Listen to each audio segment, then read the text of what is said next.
When it comes to history in the world of sport, a lot of Nigerians have really done well getting themselves in the record books of sporting activities across the globe.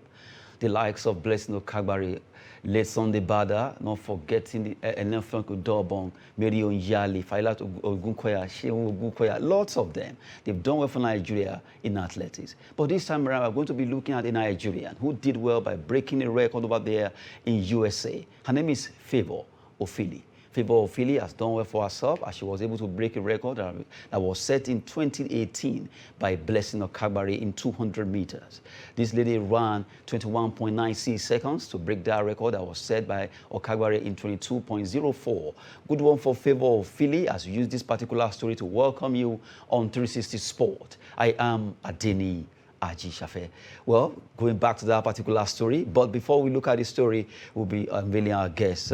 Nii Busari is here. Good to have you. Thanks for this opportunity. Good one. And Joel Ajayi. Good to be here again. To you.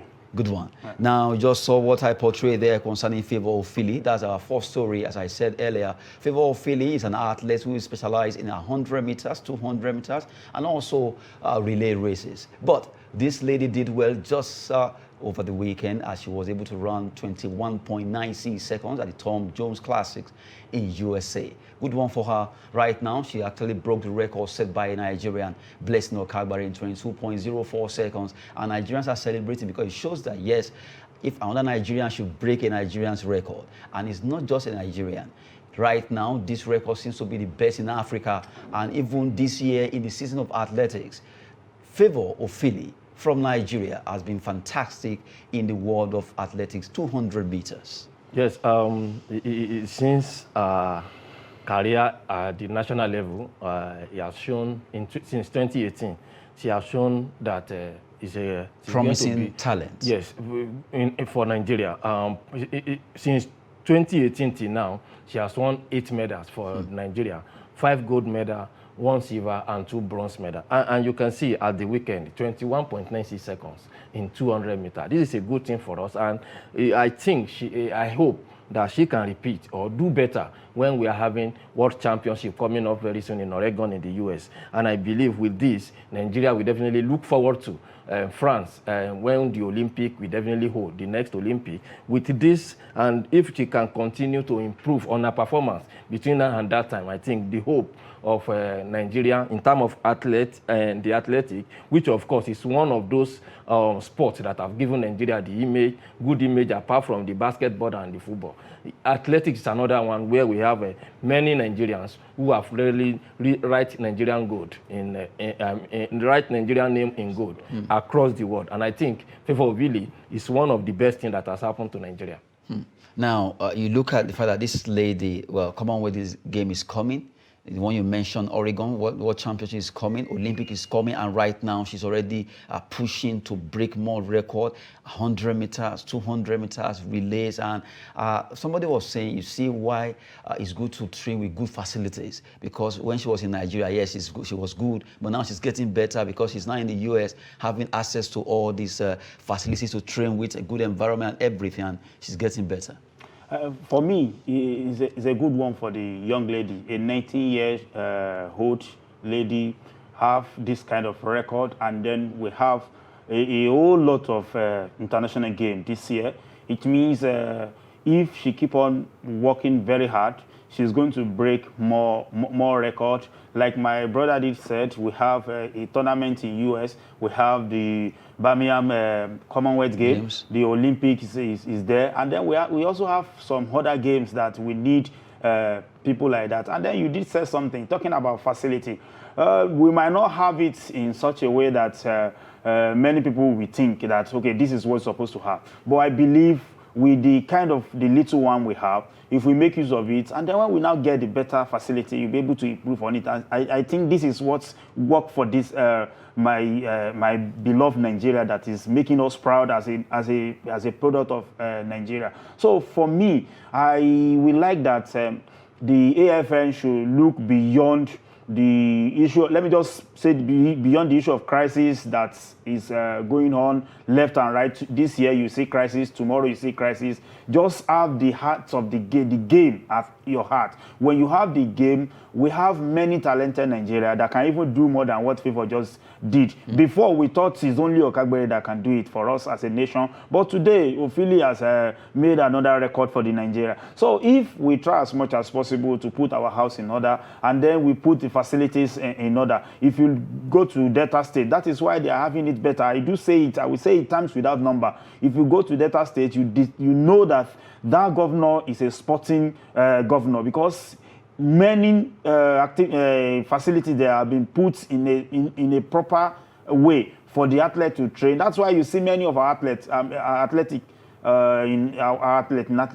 came from that particular state. It's because they have what they can train with. It's because training, when you train on daily basis, you correct what the mistake you make yesterday, and you'll be able to forge ahead. I believe it's a very good one for them. And then I want to appeal to many Nigeria to take a clue from the young lady. We have them. We can even beat anybody in the record. Don't forget, he beats European people. She beats European people in this particular encounter, and that is a very good game for her.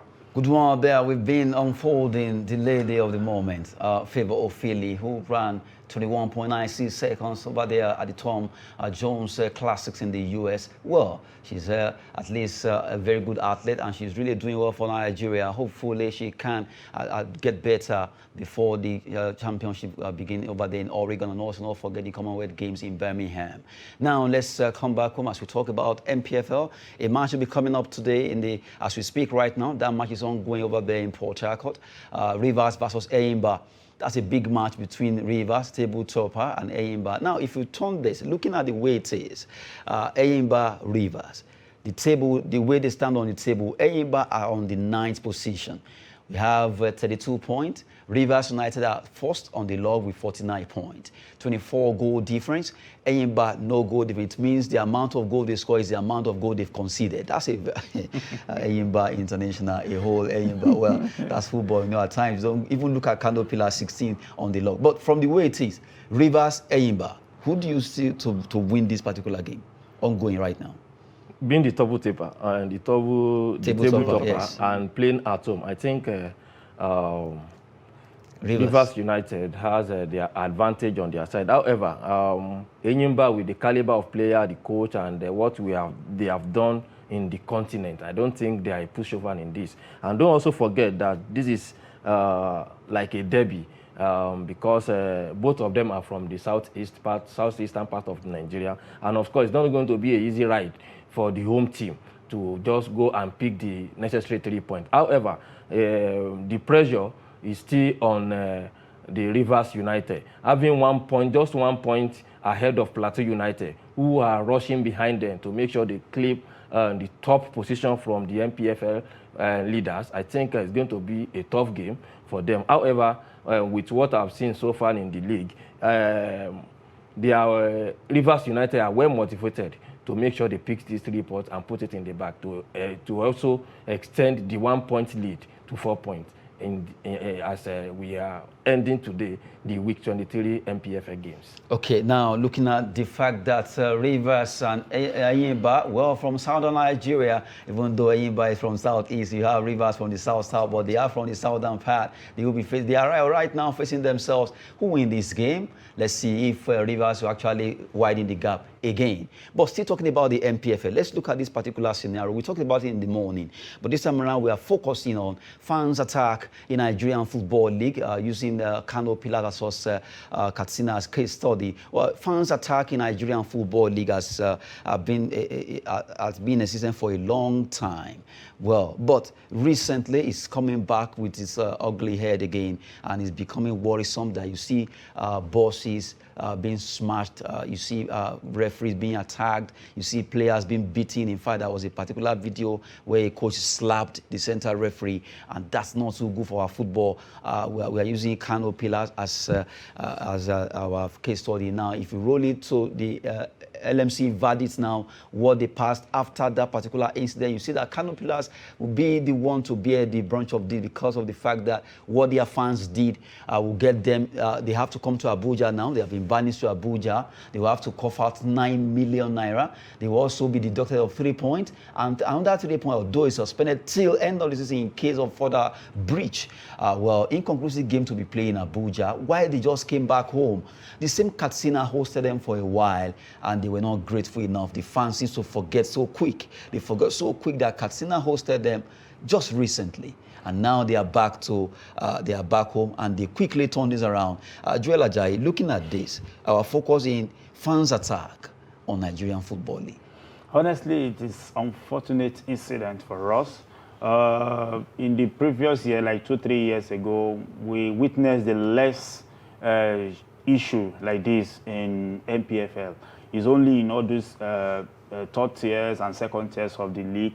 But now the thing is turning upside down now that we have a free match, except some poor officiating at the lower league. But now it is the turn of the NPFL to start hooliganism, vandalization, and all this a situation that is not speaking well for us as a nation.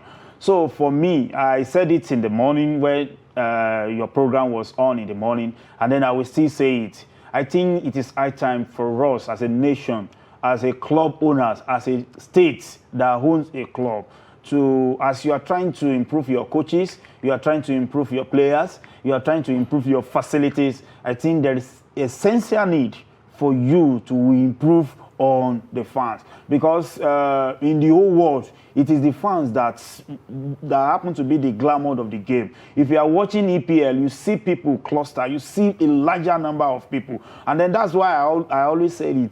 There is no need for free gates. You open the gate for people free. We witnessed it in Abuja, for instance, during the World Cup qualifier. That situation happened because you throw the gates open. If you pay money to enter a pitch, I think you must have a common sense that I've put my money on and I should be able to enjoy the game instead of you thinking of who to beat, especially when your team is not winning the game. For me, that should be on the orientation as you are planning for the club, for the player, for the coaches, for them to improve. There is need be for you to set aside the little amount of money to create awareness, to sensitize the fans in order for us not to be having this kind of situation. If you did not sensitize them, believe it or not, we will still be having this kind of situation coming up on yearly basis. So that is my verdict on that. And the club owner, the LMC, everybody, all the stakeholders in general should be able to think toward the fans too, as you are thinking toward players. I think I need to come in. There are many things that led to this, many factors. One, the home team. They know these guys. They are like an instrument to make sure you get the 3 points. They know, they plan all this. It's already planned. Not only Kano Pillar, it's across board. When you want to force 3 points out of the bag, you use this boy to threaten the referee, to threaten the visitors team, to threaten the player, to threaten the fans of the other team. We have them, and we cannot pretend as if it's not happening. Another issue is this: the FA, state FA of the 36 and the FCT, they have the right to provide mobile police. There is this specific number, I think it will be 15 mobile police on the pitch. And if you've been to the MPFL venue before, you will see how high it is, the fencing, that barricade the pitch and the fan stand with barbed wire. You can wonder how somebody will climb about that, but the home team now, where they will open for these people to gain entrance into the pitch, so as to threaten the player or to threaten the opponent player, the fan, or the referee in most time. Or better still, what they do is to put fears into the next opponent who are coming, such that when you are coming, you play in such a way that at least your life first and the 3 points will go, which is not good for the outcome of the league. So we know how these things happen. So it is not a situation that it is hidden somewhere. The fans are managed by the club. The club know these people. In fact, most of these fans or thug, quote and unquote, are allowed into the pitch. Why journalists who want to cover the pitch are still struggling at the gate entrance to gain entrance. So all this can be settled if LMC are ready before the beginning of the season. Call all the club, talk to them, and let them understand the implication, which is going to be better than what they did to Kano Pillar at the end of the season. At the beginning of every season, they need to call the club, warn them several times, and let them know the implication. And once any club is culpable, they have to lift the hammer and hammer it on any club that be caught offended. Okay, now looking at what Nii just said concerning this particular situation, I love the fact that he mentioned that, okay, we know, let's not pretend as if we don't know that almost all the clubs, they have it. So if things are not going well, they know how these boys will come and incite all this. What can we do? That is what I said. I quite agree with what Mr. Nii said.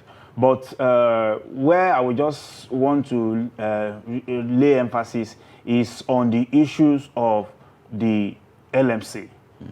Because in Nigeria, I think the language that we understand is punishment. And then for me, when I read the punishment, when I look at the meaning of punishment, it's for you to adjust. It's for you to adjust that thing that you are doing that is not good. But in this situation, this thing happened to Kano Pillar. State government will pay this money. This money is not coming from anybody else. Once they just raise a memo now, they will send it to State House. Before you know, the money will come out. But what I expected from LMC is to, when, like my brother said, beginning of the season, we are starting this league, and then we don't want any issue this year. What we want is free game.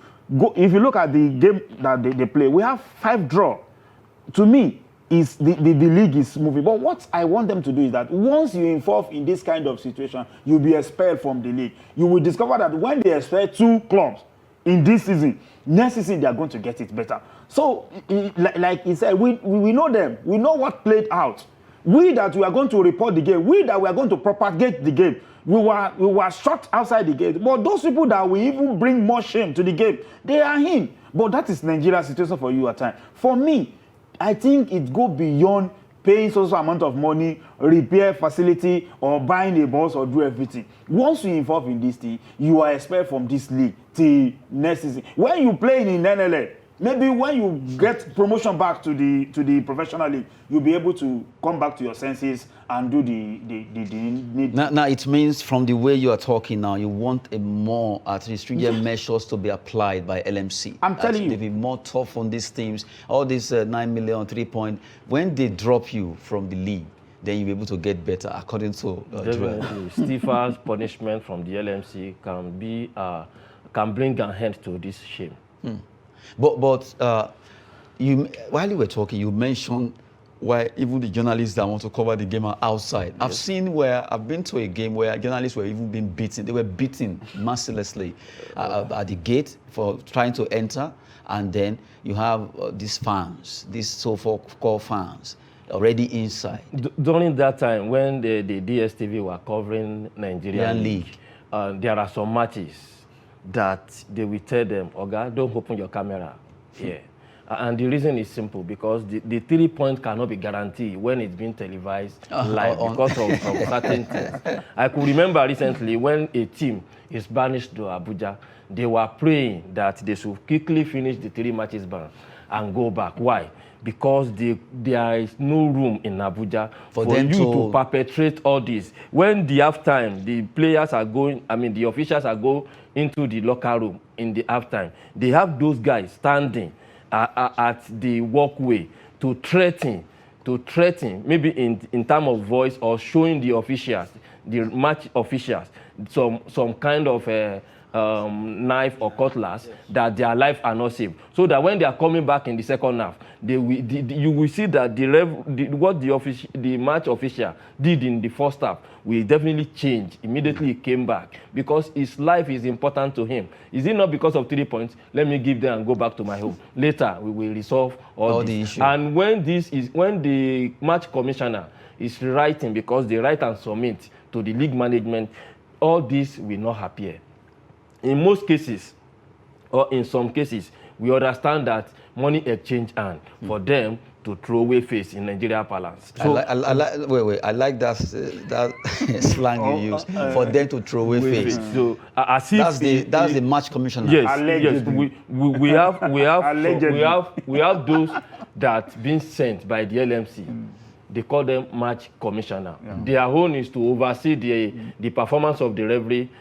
All those things that are supposed to be put in place, like the ambulance in case of any eventuality that they needed it, to make sure that the net is well nailed down, to make sure that everything is in shape. He will check the dressing room, the toilet, and stuff like that. And he will not give the report based on all this, as well as the match, how it happened during and after the match, what happened. He will now submit those reports. The LMC rely on those reports sometimes to give verdict, like we have seen in this situation. But in a situation whereby all those things are being removed, and thank God for social media this time around, some would have gone unpunished, because we won't have something to lay hand on if we depend on only the match commissioner.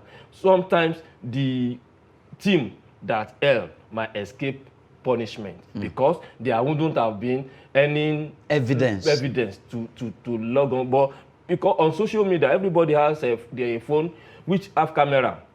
They snap and they send on their own personal Facebook pages, Twitter pages, and that is what evidence is we can lay our hand on. And that has really helped the league and, of course, the LMC to infer punishment on the erring teams. And you look at the fact that why Kano Pillars Katsina, it made a demand, even before it ended, the pictures of this bus being vandalized already scattered all over social media. And you have, people were like, what?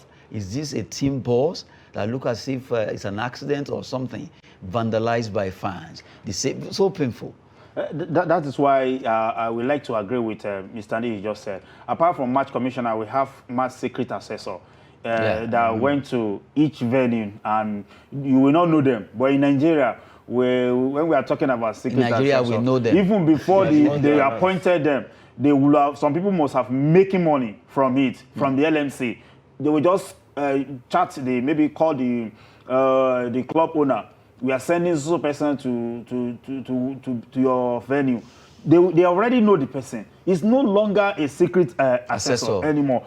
Before, it is only match commissioner that always send the picture to LMC. But like my brother said now, we have a social media that even if you are on the pitch, your phone, just send it. It is everywhere. So it is making it difficult for match commissioner to do their work properly. Because if we are to be sincere with ourselves, there is no venue that doesn't have issue, like my brother said. There is no venue in terms of maltreatment of the away team, in terms of their facility and everything. But we are trying to adjust it, saying that, believing that one day, this game that we love so much will get better. But instead of it to getting better, this is the result we are getting. I think all of us need to just wake up from our slumber, especially those people that saddle with responsibility of managing the league, especially the LMC, the club owners, the states. Because some people are using it to make money from the state. They will just say, okay, this game, they finish their homework. They will just call the governor, come and watch the game. Before you know, they will win 3-0, 4-0. Money is going to some people's pocket, which is not good for the game. Look at it. If you play your game, you win without any issue. The fans will be happy. The player will be happy. Home team will be happy. We all watch Liverpool Man City when they play 1-1 in the EPL. Look at after the game, the player, they were greeting themselves because they know that there was nothing that went wrong in the match. Everybody went home happy. But in Nigeria, situation is a different game. We just hope that things get better in our league. We've been focusing on fans attack across different stadia in Nigeria, in matches, in the MPFL, even NNL. Well, people are saying that even the NNL and the NLO are even the worst because there are a lot of things that can be done easily. We've seen so many matches where coaches, referees or visiting team have been attacked, and we've also seen where people have been beaten to stupor. We've been looking at this particular issue. Hopefully, it will get better. LMC are beginning to respond so quickly now. Gone are those days where it will take 4 days before you hear anything from the league management company. But just when the match was played, quickly they responded, and now, from the way it is, Kano Pillars will actually have to cough out some money and also feel the pain a bit. But these fans, according to the guests in the studio, they need to be sensitized concerning football. It is not a do or die affair. Yes, you love your club, but remember, it's because when you are alive, that's why you love the club.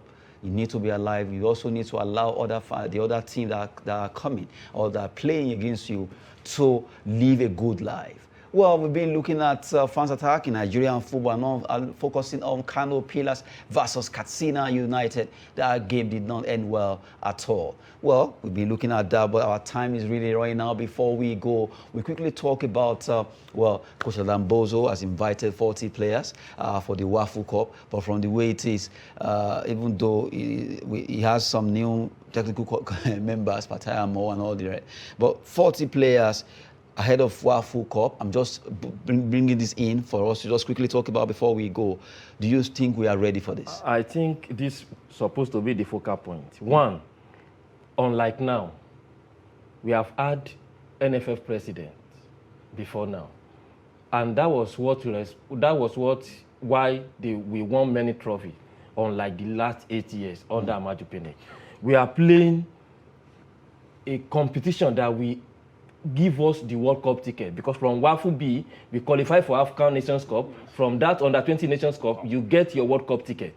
You can see the magnitude, how important the competition is. Now, 3 weeks to an important game like that, we are resuming today. How serious are we? When Ghana and Cote d'Ivoire have been in camp since last year, coach name was announced a few days ago. So how come the coach has just come up with 40 names? Are you telling me that they have already told these coaches before and told them to go and be scouting? Is that what is happening? How serious are we? And when the team failed, they will quickly issue out a communique or press release sacking the coach, not sacking themselves. The coach cannot open the camp without permission from the NFF. And I understand that they are doing this such that they can spend less. So as to, because whether or not they resume camp in 1 year, in 20 years, there is a budget for this from the federal government of Nigeria that is going to be accrued. So the less day they spend in camp, the lesser the amount of money they are going to spend, and that is the logic behind it. And I think Nigerians should ask NFF why they are doing so, because it's affecting. We have not recovered from what happened when we lose the ticket to the World Cup, and now this. I hope we recover and do something better in Nigeria. Good one there. This particular topic, I just actually infuse it, but you can't go for another 30 good minutes because we just have to do the right in Nigerian football. Well, Niyi Busari has been the one with us, and we also have Joel Ajayi. Good to have you guys. My pleasure. Thank you very much. Your face is still looking so bad. We just have to go. Well, Nigerian football can really be so painful at times when you think of it. That's it. Adeniyi Ajisafer's name. We want to appreciate you for staying glued to Watch 360 Sport on Trust TV. Thanks for watching.